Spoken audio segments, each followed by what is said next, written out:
everybody? We can hear you. All right. Welcome to the Unitarian Universalist Fellowship of Manhattan. I am Dick Beeman, your convener for today. And I am very delighted to have you join us. I extend a warm welcome to each of you, whoever you are, whatever your life circumstances, whether you plan to stay with us for a lifetime or for an hour. Whether you are a lifetime member or a first-time visitor to this fellowship, you enhance us with your presence.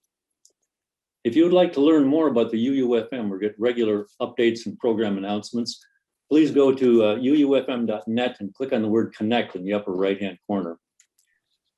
If you would like a more personal welcome and interaction this morning and you are a new visitor, send a personal chat message to Shirley Hobrock. She will be on the participant list under the name Bryce Shirley. The theme of the month for March is commitment. And on this Sunday morning, as well as on every Sunday morning, we of the UUFM are committed to engaging and uplifting your mind and spirit. And as we launch into this new month of March, isn't it uplifting? Isn't it great that there is not only a predictable hint of spring in the air, but also a less predictable hint of a glimmer of light at the end of the COVID pandemic tunnel? May we all soon gather in person, masks and sanitizer forgotten and collecting dust on the shelf. Today's chalice words are from Spilling the Light by Teresa Soto. Let today's chalice represent commitment to a dream. The world makes so many demands on your time, your heart. You may be left gasping and wondering, will you ever do enough, have enough, be enough? Well, stop measuring and checking. You are much more than enough. The antidote for doubt is dreaming. A dream seems impossible, but that's the nature of a dream. Be brave enough to name your dream, to nurture it, to commit to bringing it to life. Our opening hymn this morning is number 1015, I Know I Can. You are invited to sing along with the pre-recorded video featuring Jennifer Nicolosi as accompanist and the Reverend Suzelle Lynch on vocals. And please stay muted as you sing along to avoid the vocal misalignment caused by a variable auto transmission delay.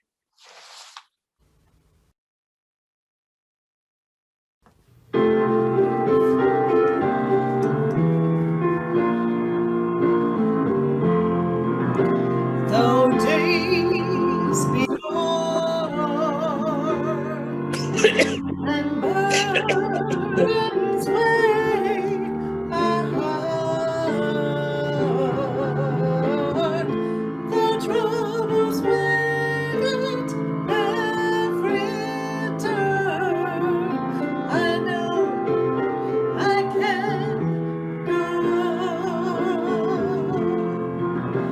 when sorrow heals my soul and burdens make me strong. The troubles wait at every turn.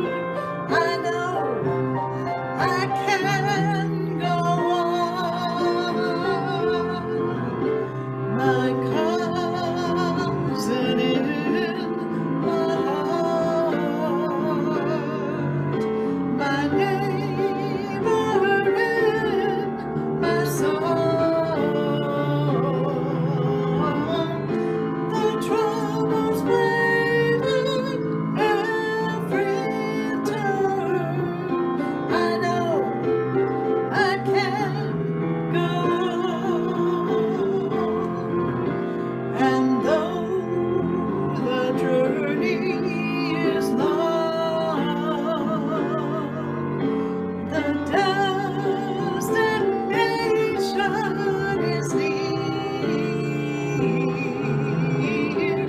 The troubles wait at every turn. I know I can go. So cousins, take my hand, and neighbors, sing my song.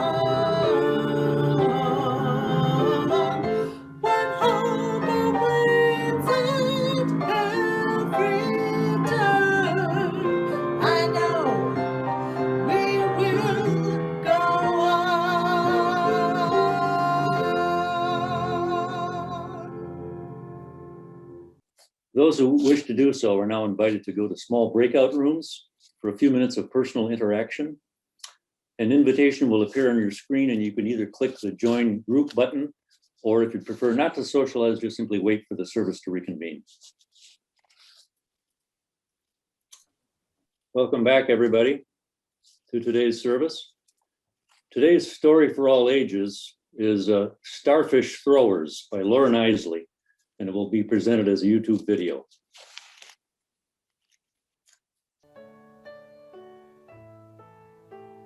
How many of us have heard the starfish story about a little boy throwing starfish into the ocean? Despite being disparaged by an older man, the story ends with the boy giving the famous line, "It mattered to that one." While it's a great story that's been popular for decades, the original story has so much more depth. It was written in 1978 by Lauren Eisley, a science writer, based on experiences from his own life. Eisley goes on a trip to a coastal tourist town alone. He's in a pessimistic and difficult place in his life. The trip is a soul-searching one for him. As he contemplates his life and his many challenges, he feels especially lonely. One evening, as Eisley walks thoughtfully along the beach, he notices that there is sea life scattered along the beach due to the low tide. There are professional shellers and tourists who are anxiously picking them up to cook or sell. The stranded creatures don't stand a chance. This frantic grasping for personal gain adds to Eisley's feelings of pessimism toward humanity. The next morning at dawn, Eisley goes to the beach for another walk. The same gatherers are still on the beach, but this time he notices a lone figure on the horizon on a rocky part near a cove.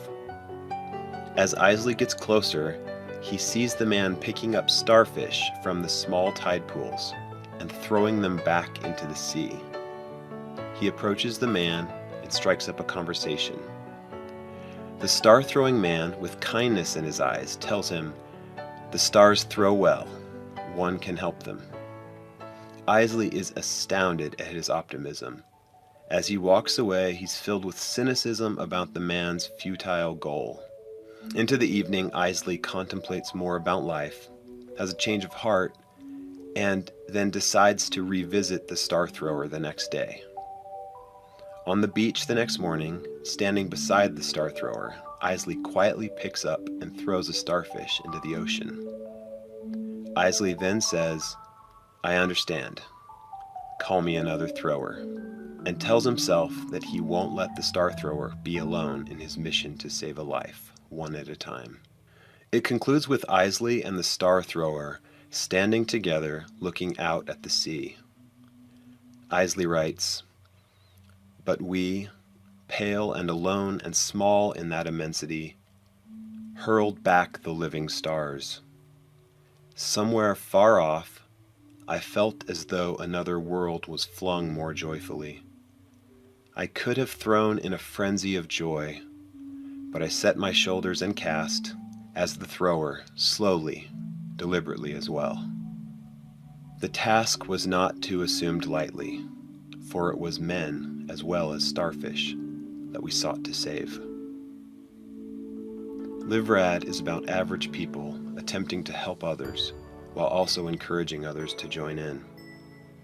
Let's never stop looking for starfish to save, and better yet, invite others to join us in our ideas and efforts. We hope that Live Rad becomes a community of starfish throwers.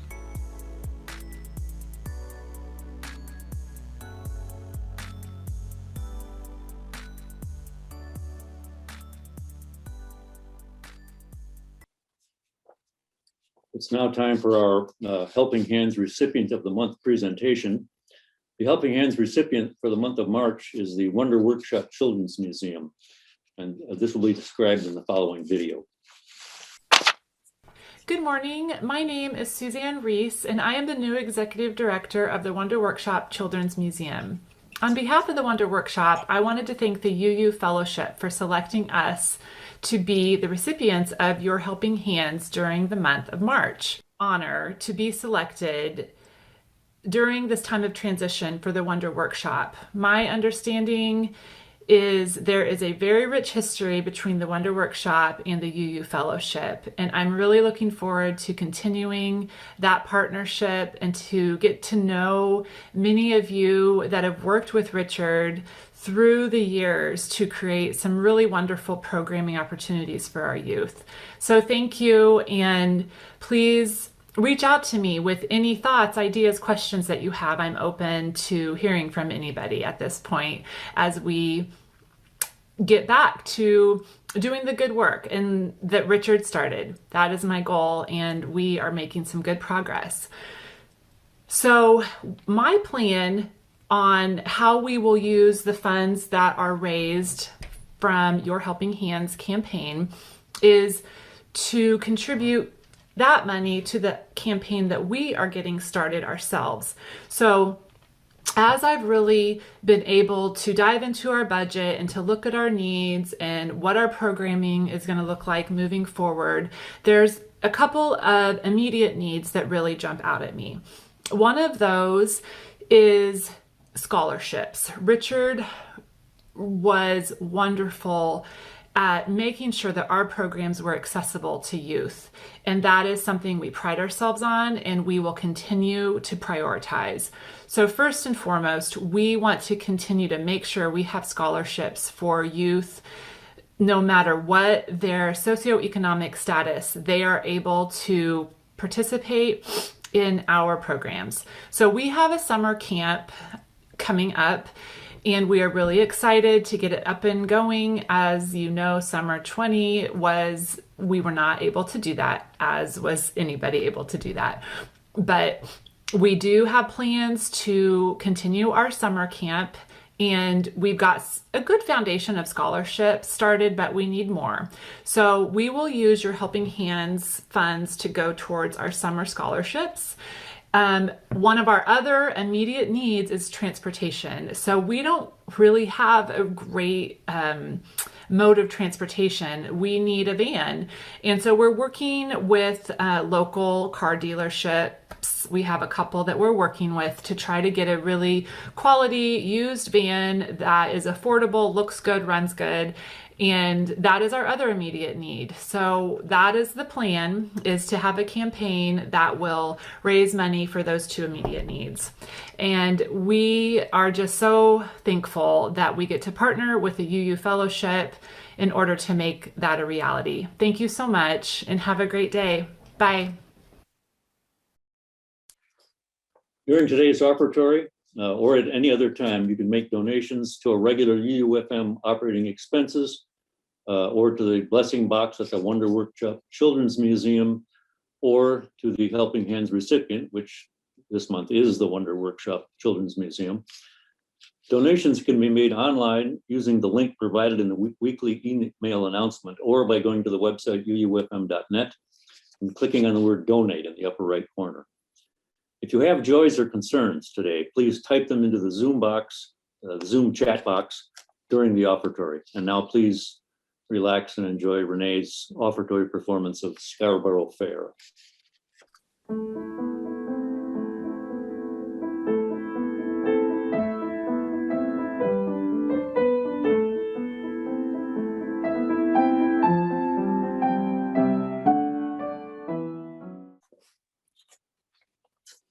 Jonalu will now read the joys and sorrows.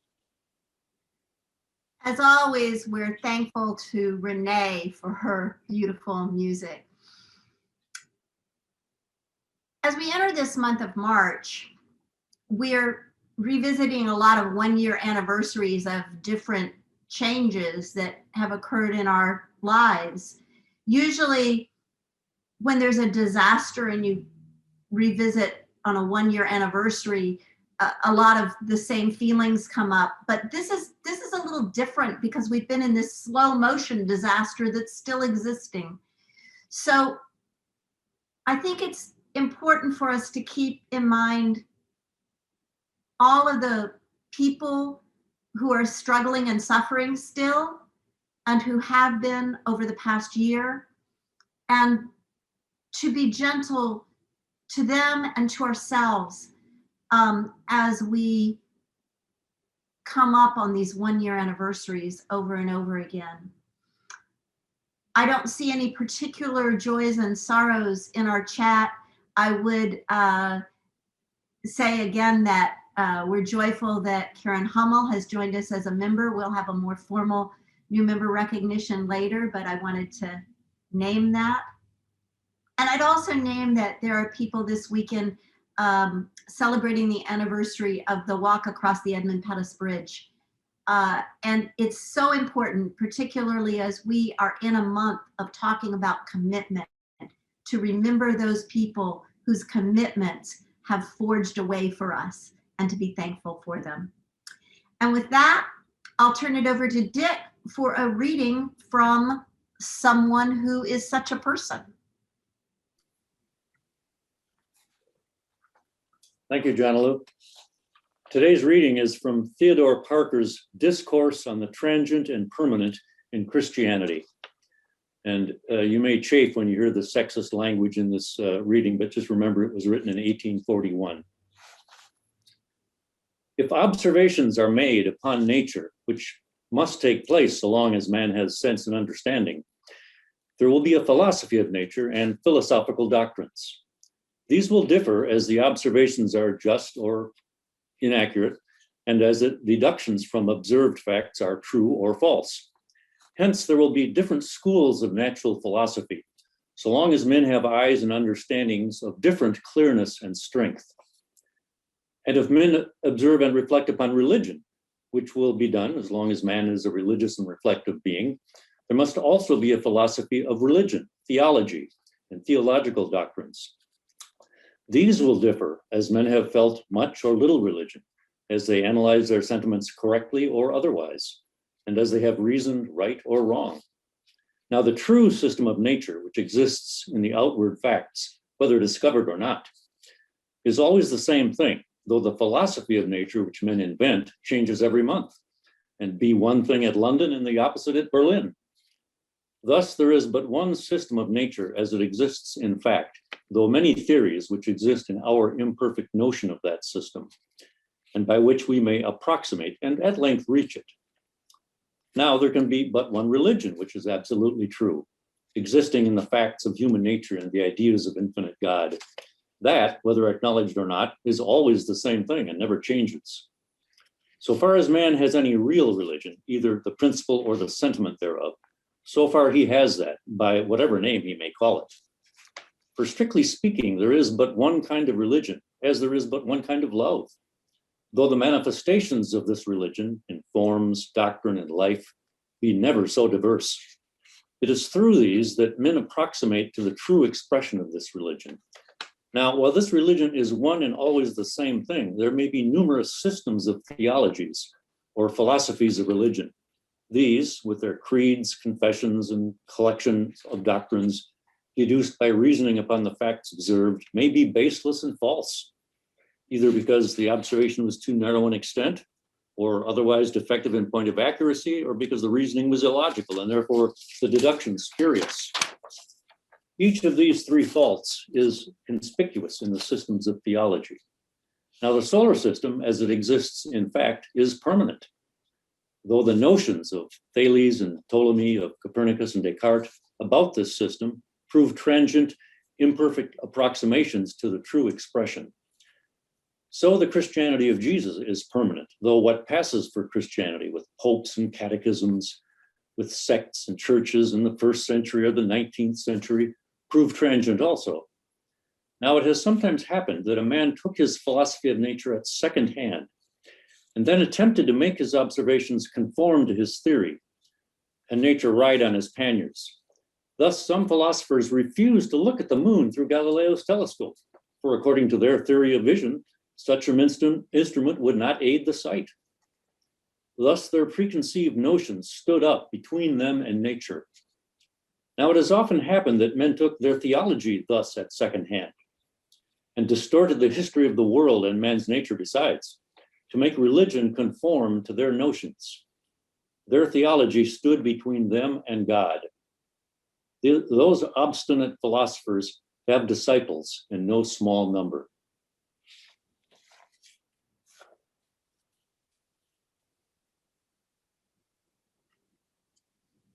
Thank you so much, Dick, for that reading from Theodore Parker. All the 19th century language can be a little bit difficult to access sometimes, but I think Dick does a marvelous job of presenting it to us so that we can hear it and let it soak into us. So what makes us turn to a 19th century preacher and prophet in order to address the theme of commitment? You may remember Theodore Parker from a service not too long ago when Larry told the story of Theodore Parker and the Crafts, a Black couple who escaped from slavery and joined Parker's Unitarian Church in Boston. Parker's one of those 19th century abolitionists whose name comes to me when I consider commitment. He spoke of writing his sermons with a pistol in reach in case he had to protect fugitives like the Crafts. And no disciple of nonviolence, definitely not. Parker financially supported John Brown's Harper Ferry raid as one of the secret six. And of the raid, he said, one held against his will as a slave has a natural right to kill everyone who seeks to prevent his enjoyment of liberty. And it was more than just words or even money. Parker was once charged with obstructing a federal marshal when protecting fugitive slave Anthony Burns. So his commitment to abolition was strong, but his commitments extended beyond abolition. He railed against the Mexican War. He argued that women being centered on housework was a monstrous waste of the most precious material God ever made. And he advocated for most every progressive cause of his day. His prime commitment, though, was to abolition. Now, he was of his day, of course, and had some racist and anti-Semitic views cropping up. But in other ways, he was remarkably ahead of his time. A radical transcendentalist, his theology actually kept him from having good relations with many other Unitarian clergy. They would not allow him to preach in their churches. And at one time, some tried to throw him out of the Ministerial Association. And it wasn't that he wasn't popular. His church grew to host 2,000 or more participants every Sunday. Yes, a Unitarian megachurch in 19th century Boston. They moved to Boston Music Hall to have enough room for everyone who wanted to hear him. He knew what he preached was pushing the envelope. Early in his career, before he had a large following, he wrote a friend saying, "I preach abundant heresies, and they all go down, for the listeners do not know how heretical they are." Other ministers knew how heretical they were, though, which accounted for the controversy in Parker's wake. The sermon Dick read from this morning was the breakthrough talk that was given at an ordination. So many people from outside his congregation heard the ideas that he had long preached. And the Transient and the Permanent brought attention to Parker's new way of conceiving religion and gives us a sense of what Parker was up to. He was denying many of the central orthodoxies of Christianity, labeling them as transient features of the religion in contrast to the permanent features of more natural religion. And in the same sermon, he declares that the truths uttered by Jesus are not true because of Jesus's authority, but are true simply because they are true. Just as the principles of geometry do not rest on Euclid's authority, but are true simply because they are true and provable. So this was a key shift for liberal religion. When we set aside the idea that the power of revealed religion came from God and instead rested on abstract truth. Parker showed much commitment in the work that he did, but I turn to him as an example of commitment, not because of the commitments to his work per se, but because of the extensive thought he put into determining what was worth committing to. That's the first step. Before any action, before any promises, before any speech even. Our commitments to act do matter. Our commitments to people matter. All of them, though, require grounding in truth. We have to be able to take an honest look at the underlying beliefs that support our actions and commitments, or we'll find ourselves in places we don't want to be. In the movie Edie, an elderly woman finds that she has spent her whole life doing things she didn't want to do. She ends up going out and climbing a mountain to pick up on the adventure she had set aside in order to marry many decades earlier. She had committed herself and regretted the commitments she had made.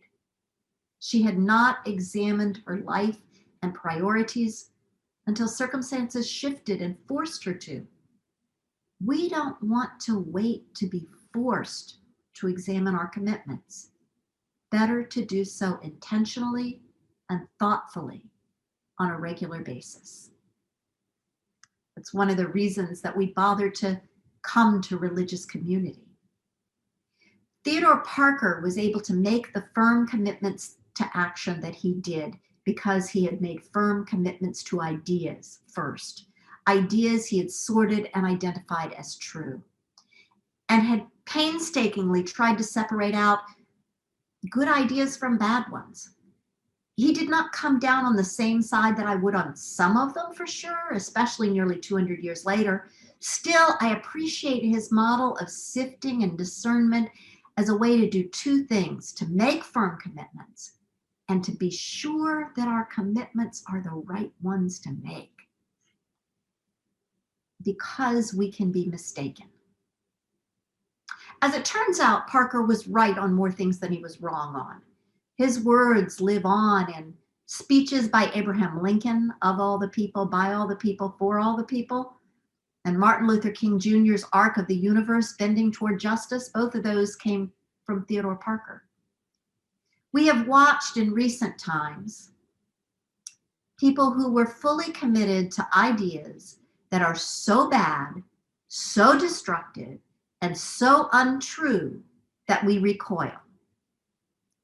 We recoil from the ideas and despair at the results, like the January 6th insurrection. It's complicated, though. We can't evaluate the ideas on their results alone. If commitment leads to insurrection, it may or may not be wrong. Look at what's happening in Myanmar. Brave people committed to democracy, refusing to accept a military coup. Many of the insurrectionists from January 6th see themselves in a similar role, fighting for what they believe in, for the commitments they make. But the ideas and ideals that they're championing are simply ill-conceived and wrong. They are fighting for false gods, for errors in reasoning, for untruths. Now, this message this morning isn't an effort to attack them. Rather, it's to remind us, to give us a warning about our own ideas. How do we keep from doing the same thing, to committing to values and beliefs that don't deserve our commitment? Douglas Atati, a theologian and professor at Davidson College, offers some insight into the situation that we find ourselves in today. He says, people develop a falsely intense notion of certainty when they are anxious. In our contemporary social circumstances in this interconnected world, anxieties are intensified because we often find differences threatening and then try to defend the imagined absoluteness of our stances and standards. No doubt, we live in anxious times where differences are threatening. No more so, though, than the times Theodore Parker lived in. Certainly, if you're going to write your ideas with a pistol in your hand, you want to be sure that you're not acting out of anxiety, but are supported by firm grounding. Parker makes the point in our reading that people will always interpret what they observe and create systems of thought around those interpretations. The true system of nature will remain permanently. The interpretations around it will vary and change. What's more, sometimes people will be so committed to their way of thinking that they will refuse to learn something different from what they think. In his example, they refuse to look through the telescope because they don't believe it can reveal anything new. It is against their system of thought. Sound familiar? Have you ever tried to share information that contradicted someone's beliefs only to have them say, I don't believe that? I have. A falsely intense notion of certainty. Parker saw people in his day committed to creeds that made no sense to him, to miracle stories he couldn't believe. In the same way we shake our heads at QAnon adherents, people can really be committed to nonsense. And that argues for being careful about our commitments, very intentional, and always willing to re-examine them to see if they remain valid, or if we have to change our mind and heart. So hard to discern whether we're right or wrong. As public theologian Brian McLaren has said, people can't see what they can't see. Their biases get in the way, surrounding them like a high wall, trapping them in ignorance, deception, and illusion. So we have to find ways to punch holes in our confirmation bias, the tendency to see what we expect to see, to fool ourselves. And we have to invite an element of doubt in. We have to question. UUs generally are good at questions. We question. Not only others, we question ourselves. And when I lived in Madison, Wisconsin, a notoriously liberal town, I often found conversations with conservatives more compelling than those with liberals. Liberals seem to resort more quickly and easily to sound bites, bolstering themselves with slogans instead of digging deep to mine what was of most value. Conservatives in Madison, Wisconsin, had to defend themselves more, had dug around and questioned, had been questioned and confronted, so were thoughtful and raised issues I needed to consider. Their ideas had more nuance. And when I moved to Oklahoma City, I found the opposite true. Conservatives committed to slogans and liberals thoughtfully perusing the depths. Since those days, political bubbles have become like reinforced steel, and we have less of the close examination and challenge that both sides need in order to be reasonable and responsible in our search for truth. So to know whether our commitments are worthy, we have to keep re-examining them and challenging them.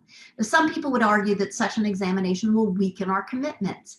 I'm convinced that the opposite is true. Rigorous testing of our assumptions and underlying beliefs allow us to be more sure of our conclusions, more certain, and more committed. Re-examination allows us to know what is permanent and what is transient. We have to continually ask what's underneath. That's why it's so important that our Unitarian Universalist Association is currently reviewing our 7 principles. Our national bylaws actually require us to periodically revisit what's called Article 2 of the bylaws, which include our 7 principles, our 6 sources, our purposes, inclusion, and freedom of belief. We do not set our ideals in concrete. And this is significant because it builds directly on Theodore Parker's work to separate the transient from the permanent. What no longer meets our criteria is important enough to commit to. The Article 2 Study Commission received a charge from the UUA Board of Trustees that I'd like to share with you. The charge reads, the new principles and purposes should guide us in the transformation of ourselves, our communities, and our faith into active networks of collective care, restoration, and justice. The principles and purposes should be a living document that challenges Unitarian Universalists to place the liberation in all of its dimensions of all at the center of our lives. They should be honest about our past, name what we are facing and our aspirations and where we hope to be for not just today, but looking out at the horizons. They should ask us to choose love in action as the path forward. Our commitment to anti-racism, anti-oppression, and multiculturalism is love in action and should be centered in any revision of Article 2. Finally, the principles and purposes should lead us into the second quarter of the 21st century while honoring the historic roots of our liberal progressive faith.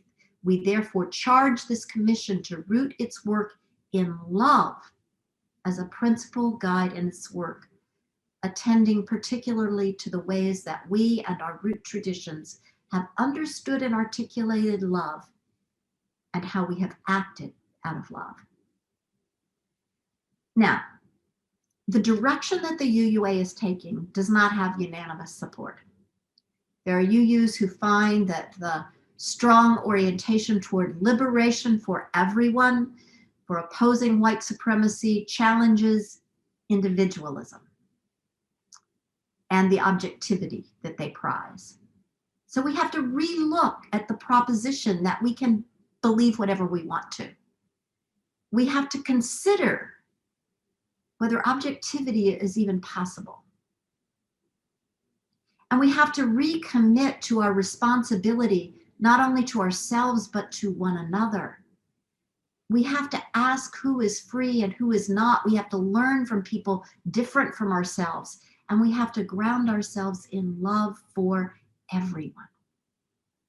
The UUA board and the Article 2 study committee assert that love underlies and provides the foundation for all our other principles. What a wonderful advance in our understanding of our roots, of what is permanent in our tradition. Love becomes a higher priority, and freedom becomes a priority not only for myself, my personal freedom of thought and speech. Instead, if we really love one another, we have to prioritize everyone's freedom, everyone's liberation, recognizing it could even mean my personal sacrifice. Now, part of what Article 2 Commission is considering is an 8th principle proposed by the group Black Lives UU, journeying towards spiritual wholeness by working to build a diverse, multicultural, beloved community by our actions that accountably dismantle racism and other oppressions in ourselves and our institutions. Adding such a principle would center anti-racism and anti-oppression more consciously within our religious tradition. A number of individual congregations have already endorsed and adopted the 8th principle on their own. So as an association, we are considering together what is worth our commitment.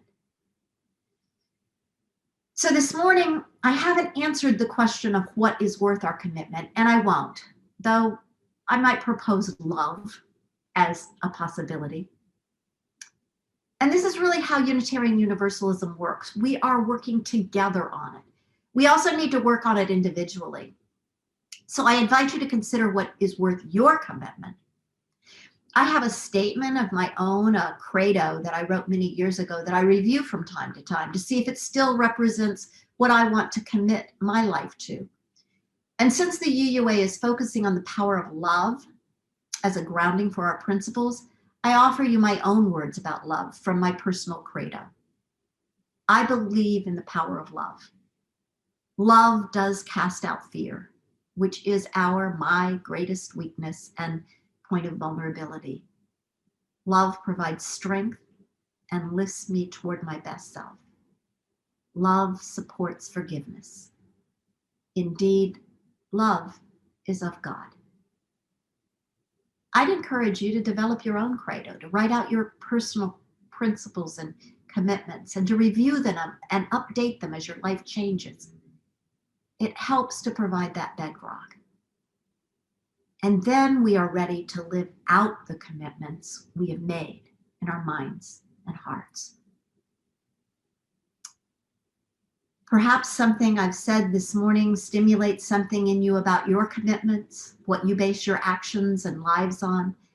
And so I'm going to invite us now to share together about that. We'll enter a time of discussion. Dick's going to moderate the discussion. If you'd like to speak, you can write something into the chat to indicate that you'd like to be called on, or if you want to just write something in the chat, some reaction you've had, that's fine. And I'm anxious to hear what people have to say about commitment this morning.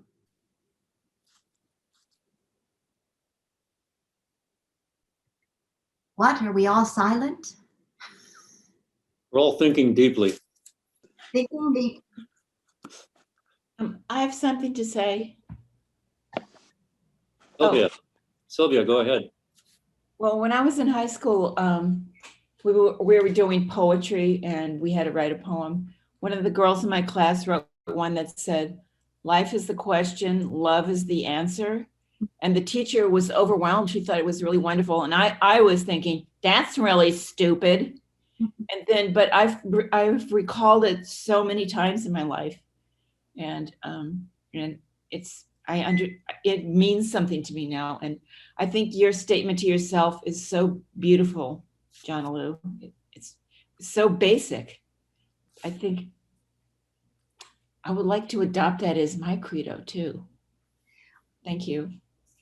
Yeah, and one of the things that little saying that you mentioned, Sylvia, it's so succinct and memorable. And sometimes it can be really helpful to have something succinct and memorable just so you can pull it out when you need it,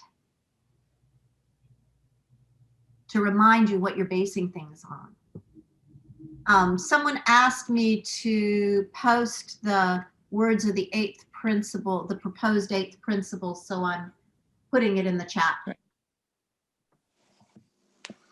Yeah, this is Bryce speaking. In terms of developing a personal set of principles, the one I always say out loud to myself literally every day is show respect for every other human being. And I particularly try to apply this to those who might be perceived as lower on the social scale than myself, workmen, plumbers, electricians, every person of color and ethnic background I might see. I just show respect for them as a human being. And it just works for me personally. Taryn had a comment, and then after that, Chris Bailey. Taryn says that she likes reconsidering our processes and procedures, as well as our core beliefs. We have to dig and redig to get to the truth. And it's so important not to get emotionally tied to your current truths. Chris, go ahead. Well, I came somewhat late in life. That was probably 15 years ago or more, through a sort of a second string science fiction series on television of all places. But a truth was stated about how to live a life and how to meet the future, and that was a character opined that people were looking to him for leadership, and he took that responsibility very seriously, but he was not going to lead them from a position of fear. That fear was the basis of a lot of the things that had gone wrong that created the situation everybody found themselves in. And it really resonated with me at the time and it sort of pointed that out to me so that I could pay attention to it later. And I realized I'd been making quite a number of decisions in my own life based on my fear of what would happen. or might happen, which over the years, coupled with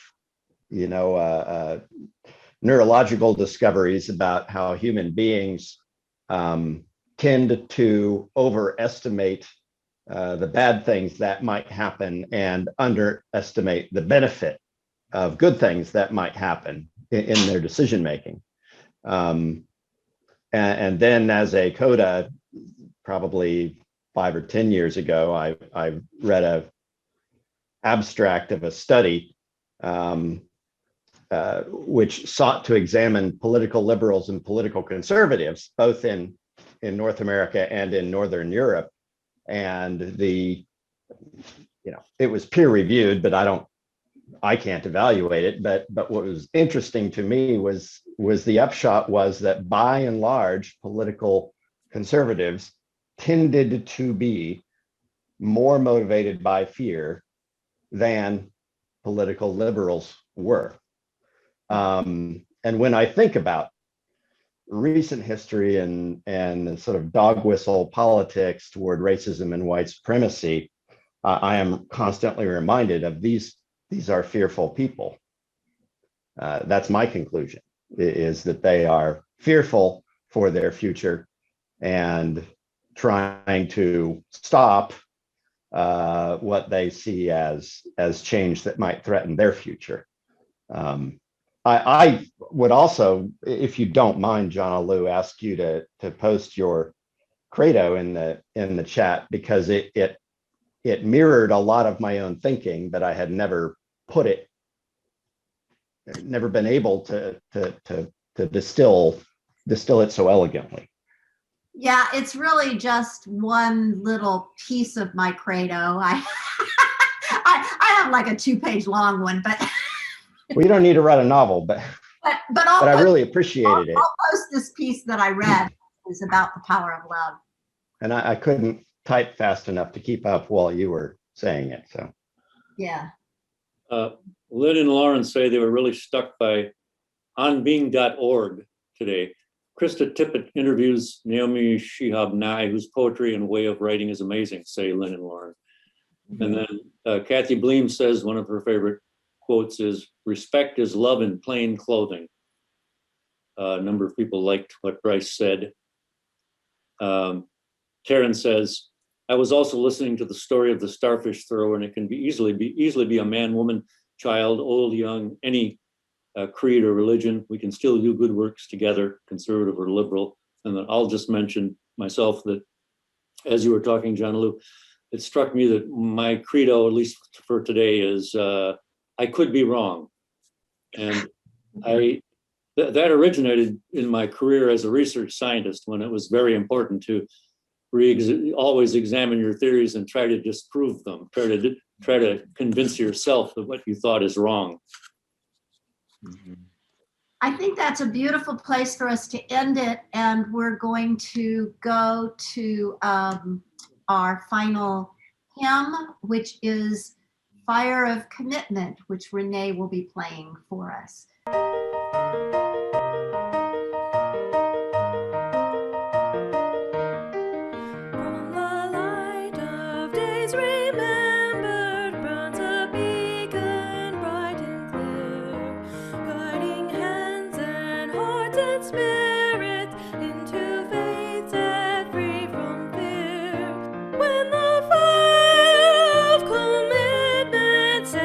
Mind and soul ablaze.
finds fulfillment and our future can begin.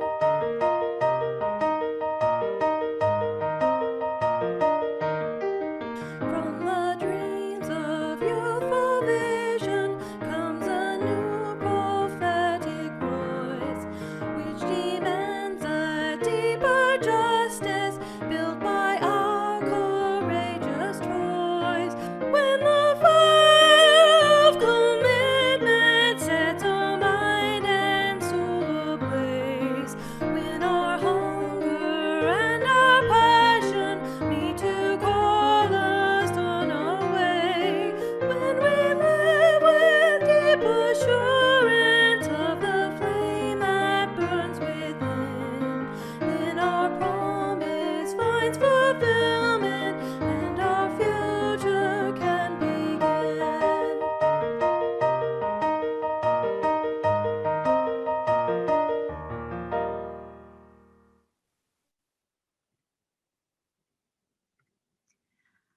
Another person of great commitment was Howard Thurman, an inspirer of Martin Luther King Jr. and the Civil Rights Movement. And I leave you with some of his most famous words. In the quietness of this place, surrounded by the all-pervading presence of God, my heart whispers, keep fresh before me the moments of my high resolve, that in fair weather or in foul, in good times or in tempests, in the days when the darkness and the foe are nameless or familiar, I may not forget that to which my life is committed. Keep fresh before me the moments of my high resolve. So may it be for all of us. And I thank everyone who contributed to this service, who helped to make it possible, Dick and Les and Doug and Renee, and everyone who had comments and thoughts, because that's what it's all about, isn't it? So I invite you now, our service is concluded, but we can visit for a while, and coffee and conversation rooms and breakout rooms. You'll get a request to join a breakout room and feel free to do it. Good to see everybody this morning.